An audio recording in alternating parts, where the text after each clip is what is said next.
Bonjour à tous et bon réveil dominical. Bienvenue sur l'invité. L'invité de ce dimanche est Orden Aladati. Il est député à l'Assemblée nationale 8e législature. Il est président de la commission des lois, membre de la direction exécutive nationale du parti politique Union progressiste. Bonjour à vous Orden et merci d'avoir accepté notre invitation. C'est un plaisir, cher ami. Avec lui, nous ferons le tour de l'actualité politique nationale. Nous parlerons également de l'agression dont a été victime l'ancien ministre Ganiou Soglo. D'entrée de jeu, Orden Aladati, dites-nous quel est votre commentaire sur cette agression dont a été victime l'ancien ministre Ganiou Soglo, et au regard également, dites-nous quelles sont vos appréciations sur les différents commentaires qui ont été effectués sur cette agression, notamment dans le rang de l'opposition politique au régime Talon. Bon, moi, j'ai eu l'information sur les réseaux sociaux, et j'ai lu quelques réactions. Il y a des compatriotes aussi qui m'ont interpellé et qui ont demandé à savoir ce qui se passait. Bon, malheureusement, je ne suis pas de la police républicaine. Nous regrettons, et nous l'avons dit hier à travers la conférence de presse que l'UP a organisée, et nous avons dit que nous sommes préoccupés, et on ne peut pas. C'est un citoyen béninois, on connaît bien Ganiou Soglo. Et on a eu dans la semaine, je crois, une autre agression sur notre artiste qu'on aime bien, Kémy. Alors ce genre de choses, bon, la police républicaine fait son travail et continuera à faire son travail. Et puis pour ce qui concerne le ministre Ganiou Soglo, je pense que le travail sera fait et qu'il faut voir les tenants et les aboutissants de cette histoire. Et si des auteurs sont connus, quels qu'ils soient, et que l'on puisse les sanctionner. Il faut qu'on sache, moi je ne sais pas de quoi ça retourne, je ne sais pas ce que c'est, je pense qu'il appartient à la police républicaine, à la justice, de faire son travail. Il n'y a pas à s'émouvoir, à mon avis, parce que j'ai entendu des réactions, des gens qui crient un certain nombre. L'UP s'est prononcé sur ça, je trouve que c'est suffisant. Je n'ai pas autre commentaire que ça. Quand c'est comme ça, ça arrive à un de nos compatriotes, il faut le regretter et il faut souhaiter que les auteurs soient détectés et punis. Que pensez-vous des commentaires qui sous-tendent une action politique? Non, bon, d'ailleurs, je ne veux même pas porter de jugement de valeur, puisque je ne sais pas. Moi, je pense qu'il ne faut pas. Pensez-vous qu'on peut prendre cela également avec une connotation politique? Non, mais nous sommes quand même le Bénin. Nous sommes quand même le Bénin. Nous voyons un peu ceux qui le disent. Nous n'avons pas côtoyé ce genre de choses. Nous savons parler, nous avons des convictions que nous faisons valoir, mais nous ne connaissons pas ces méthodes-là. Aucun d'entre nous, les gens de la mouvance-là, nous ne connaissons pas ces méthodes-là. Peut-être ceux qui connaissent ces méthodes-là, bon, à la moindre chose, peuvent crier au scandale et tout. Mais nous ne connaissons pas. Et notre pays n'est pas habitué à ces méthodes-là. Il y a eu des cas de ce genre de crimes non élucidés. Ce que ça concerne, peut-être, peuvent faire ces commentaires non honnêtes. Je regrette ce qui s'est passé. Ganiou Soglo, je l'aime bien comme monsieur. Voilà, j'étais vers la fin de mon mandat au FITEB, il a été mon ministre, et puis quand je l'ai appris, je compatis, mais il n'y a pas à aller au-delà de ça. Ce qui parle des politiques et autres, on sait qui est qui dans le pays. Alors, de vous à moi, je ne vais pas porter de jugement de valeur sur les autres. Honnêtement, quel pourrait être l'enjeu? À votre avis? Quel pourrait être l'enjeu? Alors, aujourd'hui, l'actualité politique nationale au Bénin est du plafond au plancher, animée par l'organisation de la présidentielle du 11 avril prochain. Vous avez suivi de très près comme acteur politique également, comme acteur actif également, puisque vous étiez du côté de la Sénat pour le dépôt du candidat, pour le dépôt des dossiers du candidat Patrice Talon. Alors, dites-nous, quelle est votre appréciation en tant qu'acteur politique neutre sur les 20 candidatures qui ont été enregistrées au niveau de la Commission électorale nationale autonome? Bon, je donnerai toujours un avis selon mes convictions, que je crois empreinte d'objectivité. Je ne suis pas acteur politique neutre, mais je suis capable de prendre de la hauteur et apprécier la situation, à mon avis, qu'il ne soit voilà, pas fortement discutable sur un certain nombre de sujets. Non, moi je pense que nous sommes dans la bonne évolution. Nos 20 candidats, à la dernière présidentielle, au dépôt, on en a eu plus de double. Alors donc nous sommes dans une certaine évolution. Je n'ai pas de jugement de valeur. Le processus a été établi. Donc si vous voulez, et si vous avez un rêve de devenir président, vous pouvez aller déposer. Pour moi, quand les Béninois, il y a un petit côté festif que les Béninois réclament. Parce que parfois, nous voulons d'une chose et son contraire. Imaginez que le jour du scrutin, qu'on ait eu une candidature, 2, 3, voire 4, tout le monde criait, non, c'est triste. Voilà, c'est la fête, les gens sont venus, et ils se sont exprimés, ils ont déposé des dossiers. Certains, même à travers ce qu'ils ont déposé, disent déjà le sort qu'on pourrait recevoir à ces dossiers-là, parce que manifestement, certains ont été déposés des dossiers, manifestement, pas selon les règles républicaines, et l'ont clamé haut et fort. Bon, ben, la Sénat va faire son travail. Moi, à mon avis, il n'y a pas de... Moi, j'ai beaucoup aimé. J'étais à la Sénat, j'ai vu défiler des choses, et puis non, c'était très bien. Et voilà, la démocratie est en fait, et puis le jeu se joue tranquillement, c'est bon. Moi, j'apprécie plutôt ça. Et j'ai reçu des coups de fil. Hein. Certains ont dit non, il faut vicier ça. Alors, il faut instituer des frais d'études de dossier pour que nous n'ayons plus de candidatures fantaisistes, plus de plaisantins. Mais comment on peut le savoir? Qui est plaisantin et qui ne l'est pas? C'est à travers l'étude des dossiers. Il y a un certain nombre de critères. Dans les critères, il n'est pas mis qu'il ne faut pas être plaisantin ou pas. C'est à travers l'étude des dossiers qu'on déduit qui est plaisantin et qui ne l'est pas. Bon, il y a certains qui se sont prononcés et qui se sont mis en dehors des tests républicains. Mais je ne vais pas les juger, de grandes personnes, on ne va pas les juger comme ça, non. C'est bon, le jeu se joue, moi j'apprécie très bien. La Sénat fera son travail, la Sénat a 8 jours pour regarder dans tout ça, et puis après faire des notifications à tous ceux qui ont déposé des dossiers pour dire, vous, on a regardé, mais il y a telle chose. Et quand la Sénat l'aura fait, les candidats, autant qu'ils sont, hein, ils ont 3 jours ouvrables pour pouvoir se conformer. Et quand la Sénat va finir, donc 8 et éventuellement plus 3 jours, la Sénat va acheminer les dossiers à la Cour constitutionnelle. En ce moment-là, les premières délibérations de la Sénat peuvent être attaquées devant la Cour constitutionnelle.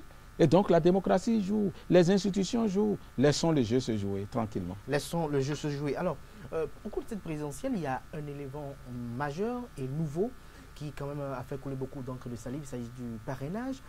Vous êtes membre de la direction exécutive nationale du Parti politique Union progressiste. Dites-nous, comment s'est passée l'attribution des parrainages au sein de cette formation politique? Puisqu'il y a eu un communiqué donnant des recommandations aux élus. Comment ça s'est passé réellement, si vous pouvez nous le dire? Ben, bon, l'histoire, c'est que le 16 janvier, nous sommes allés en une réunion extraordinaire de notre bureau politique. C'était, entre autres, d'analyser la situation préélectorale, de fixer nos candidats aux différentes élections. Qu'ils vous souviennent que c'est à l'occasion que nous avons consacré donc la candidature de Patrice Talon comme étant candidat de l'Union progressiste. D'autres aussi, avant ou après, nous l'ont fait. Le PRD est en train de le faire. La fois dernière, c'était l'UDBN. Moël Bénin l'avait fait avant nous. Après, ça a été le BR. Et nous avons fait. Il se fait que de façon constante, tous ces partis, chacun, en ce qui le concerne, a réuni ses instances habilitées et a désigné le candidat Patrice Talon comme étant son candidat. Et puis après, à l'occasion, nous avons donné mandat à la direction exécutive nationale au fin de continuer les débats avec le candidat que nous avons retenu, qui est Patrice Talon, pour dire de voir avec lui comment on gère la question de la vice-présidence.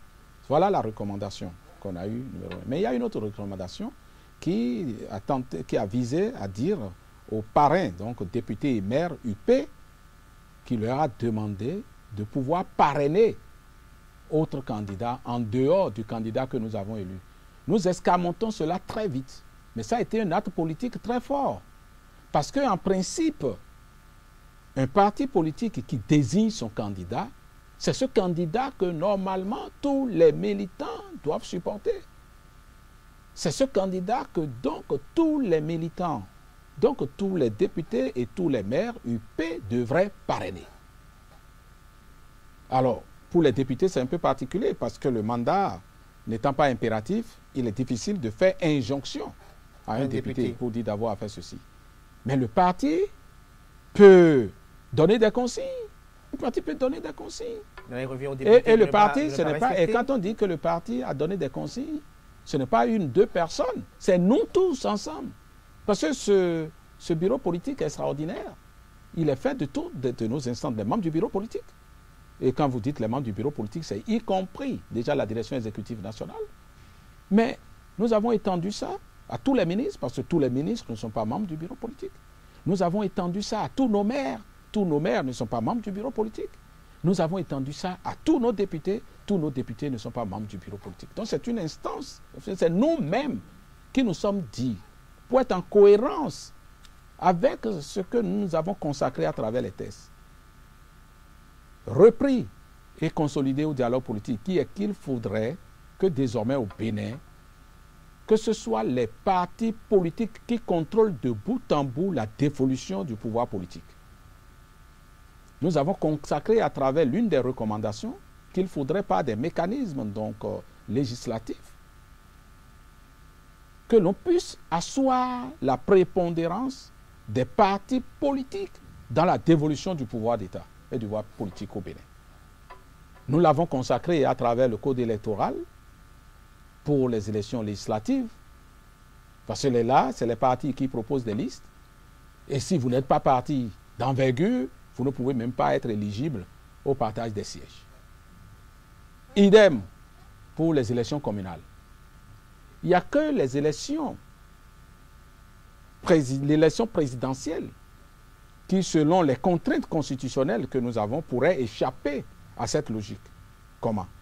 Il est difficile de mettre dans le code électoral que le président de la République doit être présenté par un parti politique. Ne pouvant pas le faire, comment on fait pour que quand même les partis politiques continuent d'avoir un œil dans la dévolution du pouvoir d'État, du pouvoir président de la République? Nous avons estimé que comme d'autres pays l'ont fait au niveau mondial et que certains pays africains l'ont fait, et même d'éminents constitutionnalistes l'ont recommandé au Bénin, que le parrainage pourrait être l'outil technique qui permette quand même, d'une part, de discipliner un peu ce que vous voyez et qui déjà commence par vous déranger. Déjà 20 personnes déposent et vous dites qu'il faut faire quelque chose là. Que ce pourrait être l'instrument qui permette un peu de discipliner tout ça, mais qui permette aussi, in fine, d'une certaine façon, d'assurer le regard des partis politiques sur le jeu. Mais cela dit, le parrainage n'est pas géré par les partis politiques.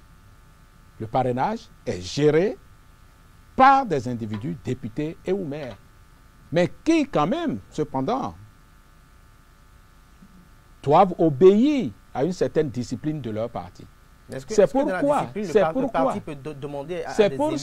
le parti ne disait pas ça, j'aurais eu des problèmes, moi, à parrainer un candidat de l'opposition. Voilà le problème qu'on ne perçoit pas. Si le parti, à travers son bureau politique élargi, n'avait pas libéré ses élus, il aurait été difficile pour les députés et maires d'avoir à parrainer d'autres. Cette recommandation, donc, de l'Union progressiste à ce contrat, il va avancer pour permettre la bonne foi et que le jeu est ouvert, que le parti ne fera rien pour décourager donc ces maires et députés qui souhaiteraient donner leur parrainage à l'opposition. Ne serait-ce que pour... Est-ce qu'il y a des partis politiques de l'opposition qui sont venus vers vous, à l'Union progressiste? Si oui, déjà, je voudrais consacrer ce que je voulais dire là, et finir sur ce raisonnement en disant que nous voulons asseoir la prépondérance des partis politiques. Nous l'avons dit à travers le code électoral. Nous avons dans la charte des partis politiques corsé un peu les conditions, pas je vais dire corsé, mais nous avons rendu plus un peu, je vais dire plus difficile, je ne sais pas, parce que de 10 personnes par département, nous en sommes venus à 15 personnes par commune, 1000 et quelques au lieu de 120. Donc quand on a fait ça, que dans les communales, on a dit que ce soit les partis représentatifs qui puissent être éligibles au partage des sièges. Nous devons de rester cohérents quand même pour que ce soit les candidats issus des partis politiques qui soient parrainés. Et quand on a dit issus ou portés, on n'a même pas dit... ou soutenu. Oui, on n'a même pas dit qu'il faut être nécessairement membre parce que nous ne voulons pas aller dans la vie interne des autres. Dès lors que quand même les partis qui sont légalement constitués disent que voilà, moi je porte mon choix sur telle personne, que l'on puisse permettre au jeu de se faire à partir de cet instant. Pour dire à votre dernière question, vous avez demandé si les partis ont contacté l'UP. Oui, moi, c'est oui, lesquels? Le présidium du parti a partagé une lettre avec les députés et maires du parti pour nous dire quoi? Pour nous dire, ben, moi j'ai reçu des sollicitations de la part de partis politiques, de la part de candidats. Voilà. Je les ai écoutés, j'ai même écouté certaines personnes. Et je leur ai dit, en tant que direction du parti qui ne nous appartient pas, de gérer les parrainages. Et que de ce point de vue, ils ont recommandé à ces partis et candidats d'avoir à contacter les députés et maires UP au fin de négocier les parrainages. C'est ce que dit la lettre. Dès lors qu'on nous a dit ça, mais nous on a regardé parmi ceux qui sont venus. Moi, il y a 4 candidats, je ne vais pas les citer hein, pour des questions de décence, qui m'ont contacté. Mais le premier qui m'a appelé, bon, lui, il était d'un parti politique, il était le tout premier. J'ai dit, bon, je vais attendre les autres. Je vais attendre les autres pour voir pour qui je penserai. Et qu'ils se souviennent que moi, j'ai déjà eu à faire une déclaration en thé où je disais que j'aimerais bien parrainer un candidat de l'opposition. Mais qui disent que lui, il reviendrait sur l'une des réformes qui nous tient à cœur, allant dans le sens donc de la santé de nos populations et pour lesquelles on nous a attaqué d'avoir été des pourfendeurs de la démocratie et des libertés. C'est la limitation du droit de grève dans le secteur de la santé. C'est ça, on nous a vilipendés à l'international partout. Et c'est l'occasion. Moi, je voudrais pouvoir donner l'occasion donc à un candidat de l'opposition qui dirait, lui, dans son projet de société, oui, que quand lui sera là, qu'il va rétrocéder au secteur de la santé l'exercice du droit de grève tel que ça se faisait sans limite. Malheureusement, je n'ai pas vu. Malheureusement. Bon, on pourrait dire que le temps des projets de société n'est pas encore là. Mais je l'attends. Alors, quelle a été la réponse de l'UP? Bref. Oui. Non, c'est ce que je vous dis. L'UP, en tant que parti, a dit, il ne nous appartient pas en tant que parti de gérer cela. Allez voir ça avec mes députés et maires. Et je vous ai dit que certains, à la suite de cela, m'ont contacté, moi. À un autre, j'ai dit, par exemple, monsieur, quel est le parti politique qui vous porte? Il m'a dit qu'il n'a pas encore de parti politique, mais qu'il serait en train de discuter avec des partis politiques pour le porter. J'ai dit, bon, maintenant, quand ça va marcher, revenez et en ce moment. Un autre m'a contacté. Et celui à qui j'ai parlé de parti m'a dit, l'avant-dernier jour, j'ai dit, bon, alors où est-ce que vous en êtes? Et puis, malheureusement, il m'a rappelé après où j'ai dit, bon, malheureusement, moi j'ai déjà donné le parrainage, le seul que j'ai d'ailleurs. Mais nous parlons, même s'il n'y a pas quelque part. De la mouvance, non, quand même on se parle, et puis, bon, mais ce n'est pas nécessairement formel. Est-ce qu'il est arrivé que vous avez formé des lobbies pour aller parrainer? Non, mais on ne va pas faire, le parrainage n'est pas portable. Comment vous êtes candidat et moi je vais venir pour dire, ouais, je vais vous pas pourquoi? Ça manque de logique. Moi, je détiens une fiche. Et vous, votre candidature dépend de ça. Et moi, j'ai dit par ailleurs que je suis prêt à parrainer. J'ai déjà même ouvert que moi, je suis d'ailleurs prêt à parrainer un candidat de l'opposition. Si tu es candidat de l'opposition et que tu veux te présenter vraiment aux élections, au moins, tu m'appelles. Je ne vais pas courir. Non, moi, je ne ferai pas ça en tout cas. Mais maintenant, il y a certains qui ont dit que certains les ont appelés. Ils n'ont qu'à dire le nom de ceux qui les ont appelés. Justement, lorsque nous parlons des déclarations qui ont été effectuées, là, nous abordons un peu le parti politique et les démocrates, où nous avons entendu Éric Rouneté, président de la dite formation politique, qui a dit qu'ils n'iront pas acquérir le parrainage. Nous avons écouté la candidate elle-même à l'élection présidentielle qui a dit que des maires, des députés ont dit vouloir les parrainer, mais qu'ils ont véritablement peur. Est-ce que vous ne pensez pas qu'avec l'expérimentation de cette réforme, à un moment donné, après l'élection présidentielle, il faille revoir la loi pour voir peut-être si, et peut-être comme proposé c'était, est-ce que les candidats ne vont pas plancher devant les parrains afin que les parrains puissent examiner? Est-ce qu'il n'y aura pas, on ne va pas revoir un peu la procédure pour faciliter le parrainage? Monsieur Acheron, ce qui se passe est atypique au fait. Ce n'est pas nécessaire. Je vais vous dire pourquoi. Demain, parce que si vous observez bien, tous les grands partis du pays, de plus en plus, sont en train de se conformer aux lois républicaines. C'est ce qui a été difficile. C'est parce que certains se sont refusés de se conformer aux lois républicaines que nous en sommes là. Bon, c'est une situation atypique qui va être gérée. C'est au nom de cette gestion que vous observez ce que vous observez là. Demain, tous les partis auront le choix d'aller en amont s'assurer des conditions de parrainage.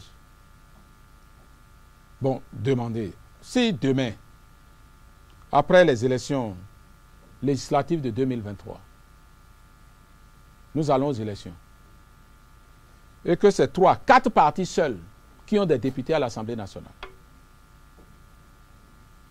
Première, deuxième quinzaine de janvier 2026, nous allons aux élections communales et législatives. Et que c'est 3-4 partis simplement qui ont les parrainages, personne ne s'offusquera que d'autres personnes, ils peuvent être 100 qui n'en aient pas. C'est parce que nous avons été dans une situation atypique. Les gens sont dit qu'ils n'ont pas eu l'occasion de briguer les législatives.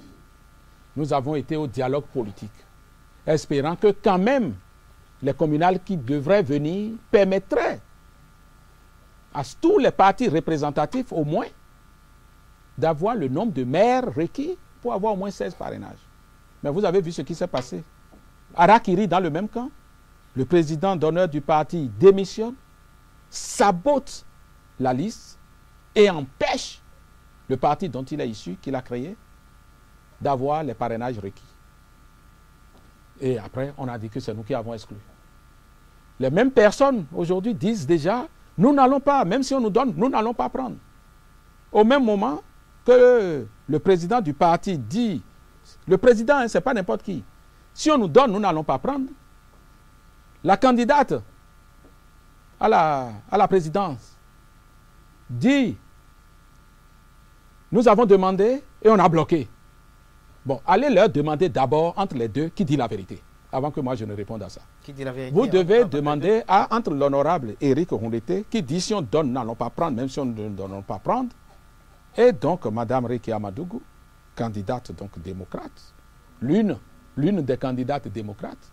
Il y en a plusieurs selon vous? Ah, mais ce n'est pas selon nous, vous avez vu, non? Il y a qui d'autre pour les démocrates selon vous? Monsieur Kérékou n'est pas démocrate? Monsieur Saoué n'est pas démocrate? Monsieur Agossa n'est-il pas démocrate? Monsieur Obienko, moi je ne veux pas savoir leurs problèmes internes. Moi je sais qu'ils sont démocrates. Et les démocrates que je vois en liste, en tout cas qui sont venus déposer, ce n'est pas un, ce n'est pas deux. Peut-être ce n'est même pas 3 voire 4. Donc voilà, ne nous attribuez pas cela.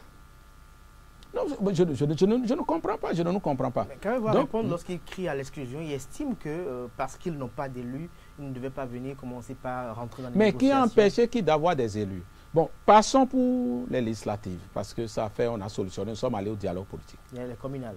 Mais les communales, qui a empêché? Mais est-ce que c'est nous qui avions conseillé au président d'honneur de démissionner à la veille des communales? Mais est-ce que c'est l'UP qui a prescrit au président Yaïbouni de tirer sur les FCBE pour les empêcher d'avoir le nombre de parrainages requis? Est-ce que c'est nous? Maintenant, maintenant. Là, ce qui se passe là. Mais ça, ça va être attribué à qui maintenant? Monsieur Achiro, on va attribuer ça là à qui? Ça veut dire que le vent est en train de souffler et nous sommes en train de voir le derrière de la poule, ou bien c'est du poulet? Mais le vent est en train de... Monsieur Achirou, écoutez, Monsieur Achirou, le vent est en train de souffler. C'est à cause de tout ça là que les mêmes personnes ont tout boycotté par le passé. Vous êtes en train de comprendre maintenant, non? Est-ce que le Béninois n'est pas en train de voir ce que nous, on a mis 2 ans à construire? Ce n'est pas facile chez nous aussi. Hein. À UP, là, en tout cas, pour ce que ce n'est pas facile. 100 partis se mettent ensemble, il y a des frustrations. Mais, quand vous êtes frustré, vous continuez la discussion. C'est ça l'objectif. Et je vais finir sur cette question. Ceux qui ont voulu être candidats des démocrates, et qui, au thème de leur procédure que je ne connais pas, n'ont pas été retenus. Pourquoi ils n'ont pas crié exclusion? Hein? Ceux qui n'ont pas été retenus, certains vous avez vu, duo parallèle. C'est ce que le système partisan vise à corriger ça. Qu'aujourd'hui, vous ne gagnez pas, vous vous calmez, demain vous allez gagner, ainsi de suite. C'est cela. Mais le système partisan veut renforcer la discipline de groupe, c'est ça? Il veut renforcer les partis politiques. Chacun fait l'effort de sa discipline de groupe. Mais le système partisan veut renforcer et donner de l'émulation pour l'émergence de grands partis. Alors, vous avez parlé de duo tout à l'heure. Il y a 2 duos, Rekia Madougou et le professeur Djivo, et également Aïvo Joël et Moïse Kérékou. Quelle est votre appréciation de cette duo? Moi, je n'ai pas d'appréciation à donner sur des gens. Je sais simplement vous avez que suivi, je sais simplement. Attendez. Vous avez, je vais répondre. Oui, je vais répondre. Vous avez donné 2 duos. Vous pouvez étaler tous les duos que vous connaissez dans ce cadre-là. Le premier duo, là, vous avez dit Rekia Madougou et Djivo. Djivo que je connais très bien par ailleurs. Hein. Alors, Rekia Madougou, d'abord, je ne sais pas si elle est démocrate. Bon, les démocrates l'ont porté. Je ne sais pas. Je ne me mêle pas de ça. Il nous a été dit qu'elle est membre du parti depuis sa création. Bon, c'est tant mieux. Je sais que Djivo, oui, peut-être, parce que je l'ai vu dans des trucs. Voilà, c'est le premier. Le premier duo, M. Aïvo, je ne sais pas s'il est démocrate. Il est porté par le Front pour la restauration de la démocratie. Maintenant, il va, son vice-président, M. Kérékou, je crois que lui, il est démocrate, hein, je crois. Et les démocrates sont membres du Front.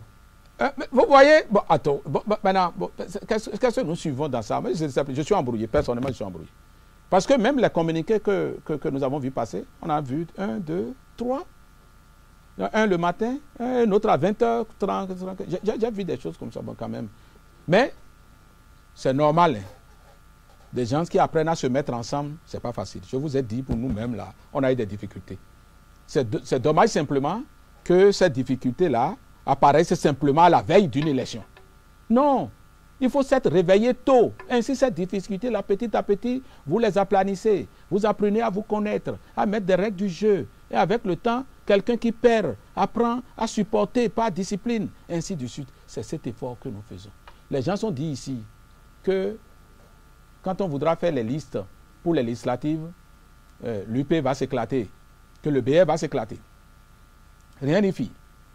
Après, on a dit quand on voudra faire les communales, on va s'éclater. On a supporté. Tout le monde n'est pas content. Hein? Certains voulaient être sur la liste, n'ont pas été. Certains voulaient être tête de liste, n'ont pas été. Mais on gère. On gère. Et c'est ça l'objectif visé par le système partisan. Ça va venir, ça va venir. Il faut dire à nos amis, il n'y a pas de problème, ça va venir. Ça va venir. Alors, avant de poursuivre dans ce débat, vous avez parlé de Rekia Madougou tout à l'heure. C'est moi, je n'ai pas parlé d'elle, c'est vous qui avez posé, j'ai répondu. Une question par rapport à elle. Je crois que les commentaires de Rick Ondete sur la qualité politique, nous en avons entendu souvent. Rekia Madougou, le discours qu'elle a tenu ce jour à la Commission électorale nationale autonome, est-ce que vous l'avez suivi? Si oui, quelle est votre appréciation? Je n'ai pas suivi. Elle a dit quoi? Elle a commenté la gouvernance du président. Mais c'est son droit de... Elle a émis... Mais c'est pour ça qu'elle est candidate. Elle appelle à un retour à la démocratie. C'est ça son projet de société. C'est normal. C'est pour ça qu'elle est candidate, non? Moi, je n'ai pas de commentaire. Nous allons confronter nos projets de société devant le peuple. Mais l'essentiel, c'est de respecter les règles. Regardez, retour à la démocratie. Je vois sur un discours totalement... Les mêmes personnes qui disent, par exemple, que les autres, ils ne veulent pas de la Constitution et que je ne sais même pas, viennent en duo. Donc, le test, maintenant, on respecte une partie, mais maintenant, le duo est prévu par la Constitution du Bénin, non? Donc, allons-y jusqu'au bout. Moi, je les ai vus en duo. Et je sais que dans les conditions que nous avons fixées, il y a la condition de duo. Mais il y a d'autres conditions. Hein. Acte de naissance, certificat de nationalité, caution, parrainage et tout. C'est la Sénat qui va apprécier tout ça pour savoir si tous les éléments du puzzle sont en place et puis la vie. Moi, je suis pressé que la Sénat s'élève ce résultat et que le duo Madougou et Aïvo, vous savez, on a travaillé ensemble par le passé, on se connaît. Donc voilà, elle viendra avec ses idées. Voilà, elle viendra avec ses idées de démocratie, non? De démocratie. Ses idées de démocratie, de bonne gouvernance. C'est ça. Au moins ici, nous ne parlons pas de 3e, 4e mandat. Hein. Au moins. Nous ne parlons pas ici de 3e, 4e mandat. Bon, ça ira. Ça ira. Ça ira par la grâce et la bénédiction divine. Mais dites-nous, lorsqu'on dit par exemple que le 5 avril prochain, Patrice Talon doit partir et qu'ils vont dégager Patrice Talon, qu'est-ce qu'on peut comprendre à travers le pareil? Non, demandez-leur ce qu'on peut comprendre. Moi, je n'y comprends rien du tout. Je suis dans la République, dans la légalité. Est-ce que vous ne pensez pas qu'il y a un projet politique derrière?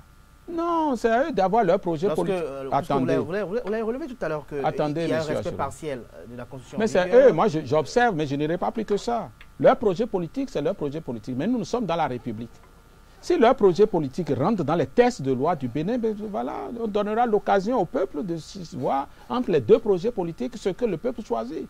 La démocratie est aussi simple que ça. Hein. On ne peut pas empêcher les gens d'avoir un projet politique. Ah non! Maintenant, c'est selon les règles du jeu. Vous savez, moi, je suis sociodémocrate. Hein. Un sociéto-démocrate, il va dans les urnes. Il y a des discours que le sociodémocrate ne tient pas. D'accord? Mais donc, moi, je ne veux pas juger ça. Je ne veux pas juger. Suivez les gens dans leur cohérence. Suivez les gens dans leur cohérence. J'ai dit, par exemple, on dit, bon, le même test, hein, c'est dans le même test qu'on a prévu les dispositions transitoires, non? Qui dit que le président en exercice reste en fonction jusqu'à la prestation de serment de celui qui sera élu. C'est la même constitution qui prévoit le duo. C'est la même constitution qui prévoit le parrainage. Bon, vous venez en duo. La constitution qu'on a révisée là ne prévoit pas le duo. Hein. Mais vous venez en duo et vous dites que ceci... Mais qui juge de ça finalement? Hein? Le constituant dérivé que nous sommes à trancher... On va déclarer incomplet des dossiers des partis politiques de l'opposition qu'on qualifie de radical. Quel serait... non, attendons que la Sénat ne veut pas... Je ne vais pas spéculer. Non, on ne va pas spéculer. On attend. Moi, je souhaite que l'opposition... Je ne connais pas l'opposition. Le premier parti... Non, on ne va pas aller dans ces spéculations. Parce que quand vous parlez d'opposition radicale, c'est qui? C'est qui parmi les 4 duos là qui incarne vraiment l'opposition dont vous parlez? Bon, dites-moi, pour que je sache de quoi vous parlez. Parce que là, je dis le même parti maintenant, le même front, je vois déjà 4 duos. Hein. Mais qui parmi les 4 là est plus représentatif de l'opinion de ceux-là? Maintenant, il y a un autre parti, hein, FCDB, qui lui l'a dit, bon, il est constructif. Bon, voilà, c'est lui qui le dit. Il y a SCB aussi, non? Qui exige voilà. Et il y a d'autres partis. Il y a d'autres partis, peut-être de l'opposition. Mais de qui vous parlez? Et le système, attendez, moi je pense que la Sénat va faire son travail et les partis qui vont respecter les lois de la République seront qualifiés. Et je croise les doigts pour qu'on ne trouve rien à dire sur le dossier de mes candidats. Et qu'on ne dise pas à la fin qu'il y a encore eu exclusion. Et pour qu'on ne nous exclue pas non plus. Alors, vous avez parlé tout à l'heure des dossiers de vos candidats. La colistière du candidat Patrice Talon, Mariam Chabi-Talata, avait déclaré au lendemain de cette désignation qu'elle a été surprise. Est-ce que vous pouvez nous rappeler ou nous exposer un peu le processus qui a conduit à sa désignation? Oh bon, ça, c'est les questions de notre organisation interne. Je ne vais pas tout dire, mais cela dit, quand nous sommes allés à notre réunion extraordinaire du bureau politique, la direction exécutive nationale a été mandatée pour regarder à l'interne, désigner un candidat, d'accord, à proposer au président de la République. Parce que vous savez, nous avons désigné le président Patrice Talon comme étant notre candidat. On ne va quand même pas, sans en discuter avec lui, aller lui imposer comme ça un premier vice-président. Surtout que nous ne sommes pas le seul parti politique à l'avoir désigné comme tel. Donc, certains, le BR par exemple en a désigné, nous en avons désigné aussi. Nous avons discuté, est-ce que nous pouvons parvenir à voir dans tous ceux qui sont désignés là, si nous pouvons s'entendre pour qu'un émerge. Mais selon quels critères un va émerger? Toi, tu viens d'un parti, un autre vient de l'autre parti, et la logique partisane, elle est vite arrivée. Moi, je félicite ça au passage. Bon, chacun est resté derrière son candidat et consort. Et puis, bon, dans ça, là, il y a plusieurs acteurs. Nous avons le candidat que nous tous, nous avons désigné, et nous avons chacun de nos états-majors, qui ensemble disent, mais qu'elles sont faites? Donc, ils se sont entendus sur le critère genre. Ils se sont entendus sur le critère genre, et puis, ben, il y a une proposition de nom qui se trouve être Mme Talata. Et quand il y a cette discussion-là, vous pensez que Mme Talata ne serait pas nécessairement là. On peut même l'avoir consultée, mais elle ne peut pas savoir l'issue des discussions. Même ceux qui ont été candidats à l'UP. La personne qui sera retenue, quand vous l'interrogez, elle peut dire, moi j'ai été surpris. Hein? Vous êtes ici à Isaïe TV. On dit qu'il y a un poste de Red Chef ici. Achirou est candidat. Tantampion est candidat. Rafiatou est candidate. Ainsi de suite. Et puis les patrons se mettent en conclave. Et puis on vient dire que c'est Achirou. On vous tend la plume. On dit, ah, j'ai été surpris. Même les ministres qui préparent au concours, parfois, on dit que c'est toi la ministre, dit j'ai été surpris. Pourtant, les belles filles, non? Donc, quand vous êtes ému, c'est ça. Elle n'est pas du processus. Elle n'était pas là où ça a été décidé. Donc, ça, c'est normal, ça. Non? Nous sommes presque à la fin de cette émission. Oui. Ordonnati, quelles sont vos espérances pour ce scrutin? Non, c'est tel que ça se passe. 20 intentions déclarées, que la Sénat puisse, dans le calme, faire son travail et que l'on ait la liste de ceux qui sont qualifiés pour aller dans cette joute-là, que suite à cela, la Cour constitutionnelle fasse son travail et délibère, et que le 11 avril, nous allions aux élections et que le meilleur gagne. Quand le meilleur aura gagné, le président en exercice va lui passer le témoin, et donc en mai, tel que prévu par la Constitution du Bénin, et nous rentrerons dans une nouvelle ère.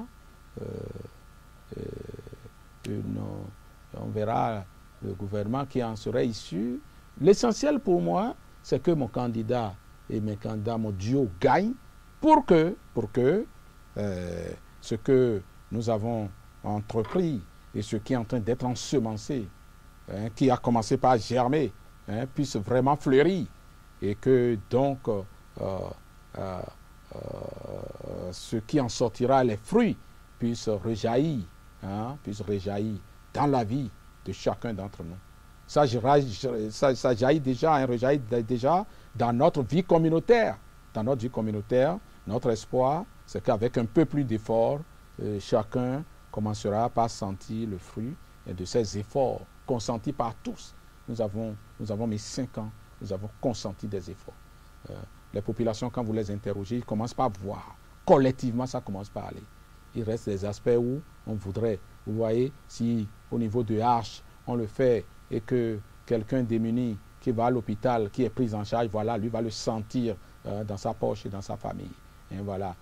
Pour les cantines, les enfants le sentent, et quand les enfants le sentent, ce sont les parents qui le sentent. Il reste d'autres choses comme ça. Le microcrédit ont repris petit à petit. Beaucoup de choses vont se mettre en place. Et les jeunes, quand il y a assainissement de l'économie, quand il y a investissement massif tel que c'est, ça ne peut que générer de l'emploi. Ça ne peut que générer de l'emploi. C'est automatique. Toutes les théories économiques du monde le prouvent. Si nous maintenons le cap, vous allez voir, ça va se mettre en place. Donc, je pense que nos populations, ils ont fait l'effort qu'il faut. Il suffit de renforcer cela et nous allons renforcer cela pour que ça rejaillisse dans la vie de chacun. Dites-nous, qu'est-ce qui vous amène à croire autant en Patrice Talon? Est-ce parce que vous connaissez depuis toujours ou parce que la démarche... qu'est-ce qui vous amène à croire autant? Regardez mon combat et mon parcours. Prenez déjà à partir de l'université le sens de mes combats. J'ai été dans tous les combats, d'accord, pour l'épanouissement de ce peuple, depuis l'université. Les pièces de théâtre qu'on a appris à monter ici. Et ça, c'est des engagements citoyens. Ce n'est pas des engagements intéressés. Et vous avez tous suivi ça. Prenez les émissions entre nous et autres qu'on faisait. Mais Patrice Talon est en train de faire exactement ce que nous avons recommandé là. Quand le président Yahi Boni est venu, moi et le groupe que nous constituons là, au début, hein, et je mets quiconque, je défie quiconque pour me démentir. Parce que quand on parle, les gens ne connaissent pas notre parcours. Pendant 2 ans, j'ai cru que le président Patrice Talon allait nous sortir. Quand, au début, après 2006, moi je le voyais dans les champs de coton le matin, et le soir il est dans l'administration pour demander qu'on vienne à leur boulot. Quand je l'ai vu dans les marches, j'ai cru qu'enfin, on avait le bon élément pour notre décollage. Mais malheureusement, on a sombré avec les affaires Saint-Sade, hein, avec les Maria Glitala, hein, avec le siège de l'Assemblée nationale, avec ce populisme enveloppant, rampant. On a vu à la fin. D'accord? Et quelqu'un est venu pour dire, alors que tous ceux qui l'ont porté peut-être croyaient qu'on allait faire comme l'autre, il dit non. Ce pays a trop souffert. Voilà. C'est contre nous, hein, nos intérêts immédiats. La gouvernance de Talon, c'est contre les avantages matériels faciles que tout le monde dans la classe politique avait. Et ça, personne ne le dit suffisamment. Quand j'ai dit la fois dernière que ceux qui nous jugent croient qu'on fait des deniers publics ce qu'ils ont eu l'habitude de faire avec. Voilà. Et donc le président dit ça et nous voyons méthodiquement, hein, méthodiquement, jour après jour, les choses se mettent en place. Je suis allé dans le quartier des anciens présidents la fois dernière. Hein, vous faites attention, vous ne pouvez plus trouver du sable là. C'est en Europe qu'on avait ces choses-là. C'est pas ça que ça allait venir ici. Hein? Venez à côté là, vous venez tout de l'église Saint-Michel là, vous prenez une rue, c'est comment? Hein? On disait toujours que Cotonou était bien tracé. Vous saviez que c'était aussi bien tracé. C'est maintenant, on réalise. Ce n'est pas encore ça. Mais ce que le président a fait de fondamental, chacun le dit. Prenez un fonctionnaire d'État, prenez un directeur de société aujourd'hui, il ne commence pas à faire attention au bien public. Il ne commence pas à faire attention au bien public. Et ça, quelqu'un a dit ici qu'il va faire rendre gorge. L'autre a fait le match, bon, c'est ça. Donc ce qui me donne ça, c'est ça. Je savais que le monsieur pouvait. Et j'étais malheureux parce que je comprenais les populations aussi qui n'ont pas encore vu. Et comme des Saint Thomas disaient, mais non.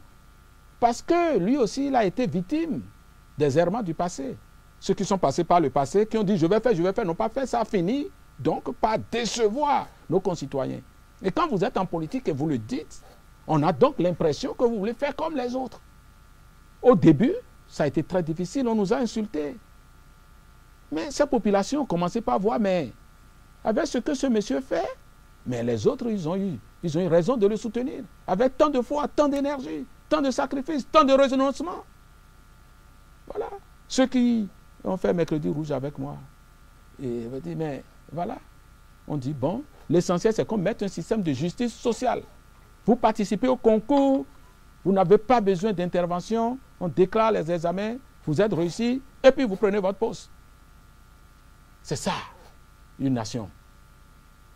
On est là, le Nigeria, sans rien nous dire, a fermé. Ceux qui ont voulu mettre des trucs dedans, on dit non, il ne peut pas tenir moi. Mais Nigeria, un ancien président même dit que lui a fait une tournée pour dire de vicier le Bénin. Contrairement à cela, penser, on s'est consolidé. On a développé de la résilience. On commence par bâtir une économie. On commence par nous citer. Eurobond. Aller chercher donc de l'argent en euros. C'est ça. Notre pays renaît et va renaître davantage. C'est pour ça qu'ils nous fondent notre énergie. Qu'ils pensent que nous sommes dans le bien. Demandez-lui et dites-leur de laisser se gâter.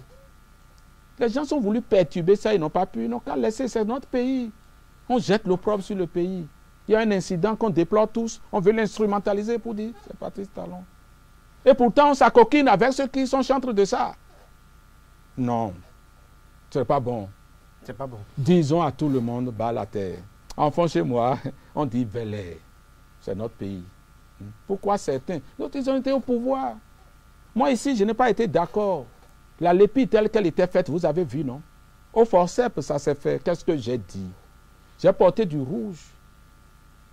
Je me rappelle, nous étions en train de marcher contre le président Yahya Boni. Et une de mes collègues, je ne vais pas citer son nom, de la société civile, est montée au pupitre. Elle dit, Yahya Boni là-bas. J'ai dit, non, il ne s'agit pas de ça. Elle est descendue du pupitre. Nous voulons la lépie. Pas venu pour faire coup d'état dans la rue. Hein. Je suis venu marcher pour qu'on m'écoute. Des gens qui sont au cœur de l'opposition aujourd'hui, qu'on dit Yahya Boni, on va marcher sur la place du souvenir. Nous faisons partie de ceux qui ont dit non, on ne va pas marcher sur la place du souvenir. Parce que si nous marchons sur la place du souvenir, nous sommes aux encablures de la présidence. Et les gens vont trouver le prétexte de vous gazer et de vous tirer dessus. Non, nous allons marcher loin du palais. Pour que le maître du palais lui-même, quand il nous voit nous déambuler, qu'il sache que ses concitoyens sont fâchés.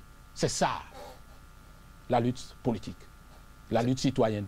La lutte citoyenne n'est pas d'aller détruire les stations d'autrui. La lutte citoyenne n'est pas de prendre de l'initiative et de menacer de cette façon quelqu'un qui est au pouvoir et qui ne demande même pas à aller à un troisième pouvoir. Comment on peut applaudir le quatrième mandat ailleurs et venir chez soi nous donner des leçons sur nous qui sommes dans la légalité républicaine, constitutionnelle?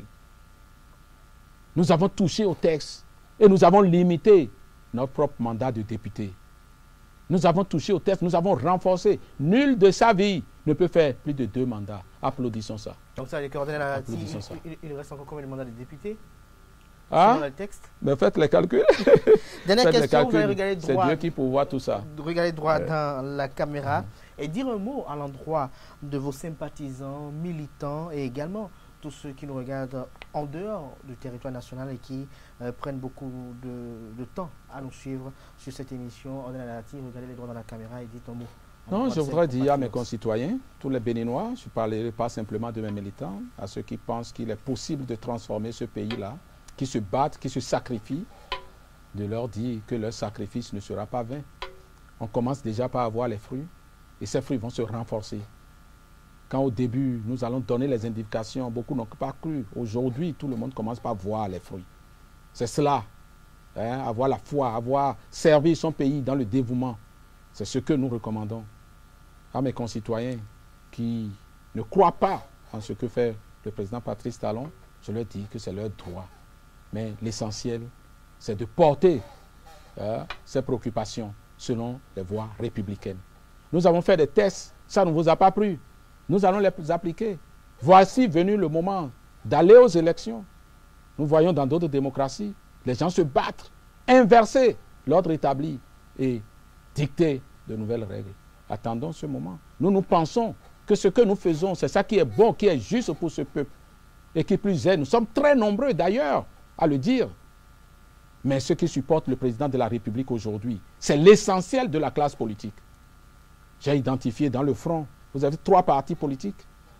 Mais faites le point des forces, anciens partis politiques qui sont dans la mouvance aujourd'hui. C'est plus de 250 sur les 278 qui existaient. Donc il y a un grand consensus autour de ce projet. Vous n'êtes pas d'accord. Nous sommes d'accord avec vous. Mais si, dans votre minorité, que nous comptons sur les doigts, vous êtes capable donc de renverser donc, politiquement, à travers les urnes, qu'on y aille. Voici le moment d'y aller, selon les thèses de la République, selon la Constitution de la République. Merci beaucoup à vous. Merci à vous, Orden Aladati. Chers amis internautes, on retiendra de cet entretien qu'à l'entame de cette émission, au sujet de l'agression de l'ancien ministre Gagnou Sogo, notre invité a dit qu'il a eu l'information, il a lu les réactions autour, il compatit, il regrette cet acte, il est préoccupé également par le cas de Kémy et il souhaite que des enquêtes au niveau de la police républicaine soient effectuées afin que des sanctions pénales soient engagées. Les membres de la mouvance ne connaissent pas de telles méthodes, a-t-il rappelé, pour ceux qui estiment que l'ancien ministre Gagnou Sogo est victime d'une action politique. Nous sommes dans une certaine évolution, a-t-il martelé au cours de cette émission. Il a aimé ce qui a été fait au niveau de la Commission électorale nationale autonome, à savoir l'enregistrement des dépôts de candidatures. Il n'a pas voulu beaucoup plus se bavarder sur ce qu'est véritablement, il n'a pas voulu commenter les dites candidatures. Les regards sont tournés vers la Commission électorale nationale autonome et la Cour constitutionnelle. C'est juste après cela que Orden Aladati va se prononcer véritablement sur les candidatures qui seront retenues. Il a exposé au cours de cette émission l'essence des recommandations données aux élus pour ce qui est du parrainage, notamment pour ce qui est de sa formation politique, l'Union progressiste. À travers les réformes, il a rappelé qu'ils veulent asseoir la prépondérance des partis politiques. L'Union progressiste a été approchée par des partis politiques, mais il a été rappelé que la formation politique ne gère pas l'attribution des partis politiques. Cela se fait de façon individuelle. Au cours de cette émission, notre invité a dit à maintes reprises que se mettre ensemble n'est pas facile, mais ça se gère. Il a dit que ce soit au niveau de la mouvance et de l'opposition, se mettre ensemble n'est pas chose facile. Il a déploré le respect partiel de la Constitution en vigueur pour ce qui est du dépôt des dossiers de candidature pour ceux qui renoncent à la Constitution en vigueur mais qui se sont présentés à la Sénat en duo et ne veulent pas acquérir le parrainage. Il a commenté certains agissements au sein de l'opposition. Il a rappelé le processus qui a conduit à la désignation de la colistière du président Patrice Talon, Mariam Chabi Talata. Il souhaite que son duo gagne, Talon-Talata, que le duo gagne la présidentielle prochaine. Il a rappelé que la gouvernance Talon est contre les avantages personnels. Il a vanté les mérites de la démarche Talon. Il a rappelé au regard de son parcours emblématique l'essence de la lutte citoyenne. Et en fin d'émission, il a exigé que toute personne qui souhaite briguer la magistrature suprême, qui souhaite l'alternance, que cela se fasse à travers les urnes. J'espère que j'ai été fidèle à vos propos. Vous avez été fidèle, sauf que les avantages dont il est question, c'est les avantages qui ne concourent pas au bien-être collectif. Parce que quand on lutte, vous luttez aussi pour vos avantages personnels. Donc on ne va pas faire d'illusions. Donc on ne peut pas être contre vos avantages ici. Mais si vos avantages sont contre les avantages du plus grand nombre, il faut savoir y renoncer au nom du plus grand nombre. Au nom du plus grand nombre. Merci à vous. Voilà. Orden Aladati, je rappelle que vous êtes député à l'Assemblée nationale, président de la commission des lois, membre de la direction exécutive nationale du parti politique Union progressiste. Merci d'avoir accepté notre invitation malgré cette période où les invités se font beaucoup plus rares, où au sein de la mouvance également beaucoup d'acteurs politiques se font beaucoup plus muets. Merci d'avoir accepté notre invitation. Merci à vous Orden Aladati. Merci à vous chers amis internautes. On se retrouve demain matin à 7h pour Free Matin. Portez-vous bien et à demain.